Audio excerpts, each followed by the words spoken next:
Pwede ba may bubulong ako sa kanya, tapos tut niya na lang. Mas promise? Promise to God? To God?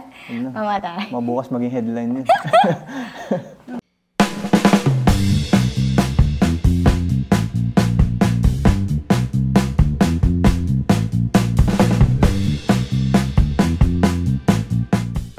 Siguro hindi nakikita ng fans.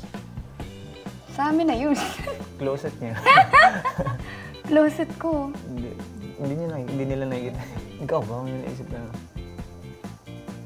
Madalang makita ng mga fans. Siguro yung pagiging soft-spoken niya.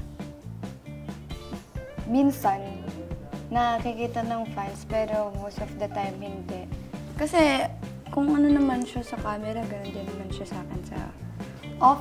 Pero mas, syempre, mas sa amin yun. Pero yun, pagiging soft-spoken niya. Maginoo siya doon. Sa akin, ano... Kasi meron na. Tinatago ka pa sa phone. Oo naman, grabe ka naman. Kasi aware naman sila na selfless ka eh. Ay, naka-mic pa na. Kainis. Yung part na ayaw niya may naiiwan, gano'n.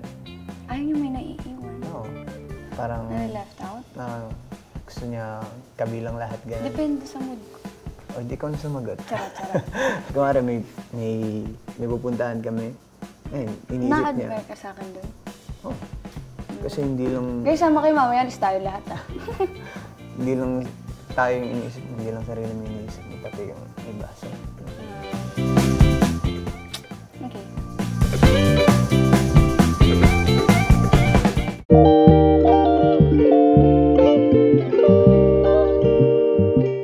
Chocolate.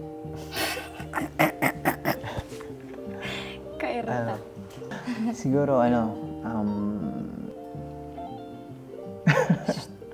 Huwag yun. Pwede ba may bubulong ako sa kanya, tapos tut niya na lang. Mas promise? Promise to God? To God? Mamatay. Mabukas maging headline yun. Every time na wala ako sa mood, ganun. Every time na... Alam mo yun, nafe-feel niya na down ako, ganun. Pinapalike niya yung mood ko, pinapasaya niya ako, ganun. So, Mga ginagawa niya sweet sa akin. Yung pag nagbe-baby talk siya.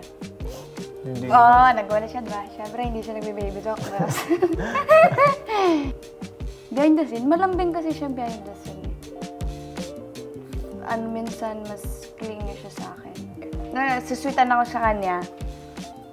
Kahit minsan, akala niya, nababadrip ako, ganun ba? Nababother ako, ganun. Pero gusto kong mas clingy siya. Pero ganun naman siya off-cam, mas. May mga times na mas clingy siya.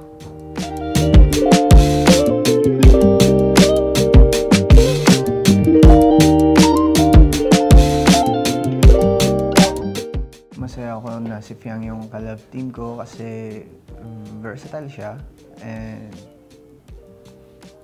wala na akong ibang gusto eh. Ayun. Happy na ako dun.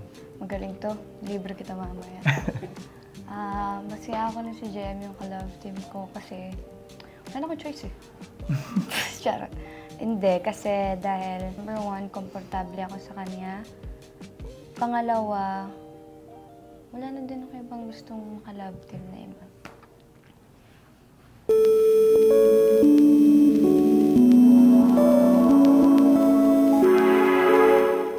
Ako, simple lang, hanggang dulo. Hanggang dulo.